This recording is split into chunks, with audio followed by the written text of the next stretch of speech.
మీ ఇంట్లో ఫ్రిడ్జ్ ఉందా? పేలుతుందేమో జాగ్రత్త. ఫ్రిడ్జ్ పేరడం ఏంటి అని అనుకుంటున్నారా? అవును, ఫ్రిడ్జ్లు ఈ మధ్య పేలి ప్రాణాలు పోతున్నాయి.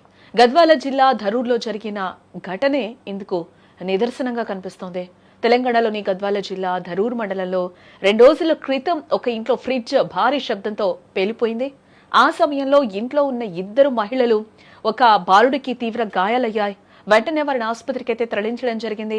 కానీ దురదృష్టవశాత్తు చికిత్స పొందుతూ తల్లి, ఆమె కొడుకు ఇద్దరు కూడా ప్రాణాలు కోల్పోయినట్లుగా తెలుస్తోంది. చల్లటి నీళ్లు, తాజా ఆహారం కోసం మనం వాడే యంత్రం ఇలా తల్లి బిడ్డలను బలి తీసుకోవడం స్థానికంగా అందరినీ కూడా కంటతడి పెట్టించింది. ప్రమాదానికి కారణాలేంటి?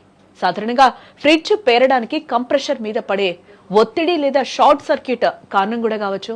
అయితే మనం పాటించే చిన్న చిన్న పొరపాట్లే ఇలాంటి పెద్ద ప్రమాదాలకు కూడా దారితీస్తూ ఉన్నాయి. ఏ ప్రమాదాల నివారణకు నిపుణులు కొన్ని ముఖ్యమైన సూచనలు కూడా ఇక్కడ చేస్తూ ఉన్నారు. ముఖ్యంగా మనం చూస్తే మీ ఇంట్లో ఇలాంటి ఘోరాలు జరగకూడదు అంటే నిపుణులు సూచిస్తున్న ఈ జాగ్రత్తలు అయితే తప్పక అందరూ కూడా పాటించాలి. చాలా ఇళ్లలో స్థలం లేదని కూడా ఫ్రిడ్జ్ ను గోడకు అతుక్కుపోయేలా పెడుతూ ఉంటారు. ఇది చాలా ప్రమాదకరంగా కూడా వాళ్ళు సూచిస్తూ ఉన్నారు.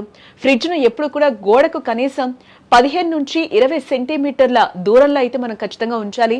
ఫ్రిడ్జ్ వెనక భాగంలో ఉండే కంప్రెషర్ వేడిని విడుదల చేస్తూ ఉంటుంది.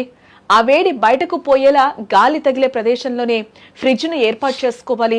ఫ్రిడ్జ్ వైరింగ్, ప్లగ్స్ సరిగ్గా ఉన్నాయో లేదో కూడా ఎప్పటికప్పుడు మనం చెక్ చేస్తూ ఉండాలని కూడా నిపుణులు చెప్తూ ఉన్నారు. పాతబడిన వైర్లను వెంటనే మార్చుకుంటూ ఉండాలి. ఫ్రిడ్జ్ వెనక భాగాన్ని కూడా దుమ్ము లేకుండా శుభ్రం చేయడం వల్ల కంప్రెషర్ మీద కూడా భారం తగ్గుతుంది. ఫ్రిడ్జ్ అనేది విలాస వస్తువేం కాదు, అవసరమైన వస్తువు. బట్ దాన్ని వాడే విధానం సరైంది కాకపోతే అది ప్రాణాలకే ముప్పు తెస్తుంది అని కూడా చెప్తూ ఉన్నారు. గద్వాల ఘటనను దృష్టిలో ఉంచుకొని ఈ రోజే మీ ఫ్రిడ్జ్ ప్లేస్మెంట్ మరియు కండిషన్ను ఒక్కసారి మీరు ఖచ్చితంగా చెక్ చేసుకోవాలి. నిర్లక్ష్యం వద్దు. ప్రాణం కంటే ఏది ఇక్కడ ముఖ్యం కాదు.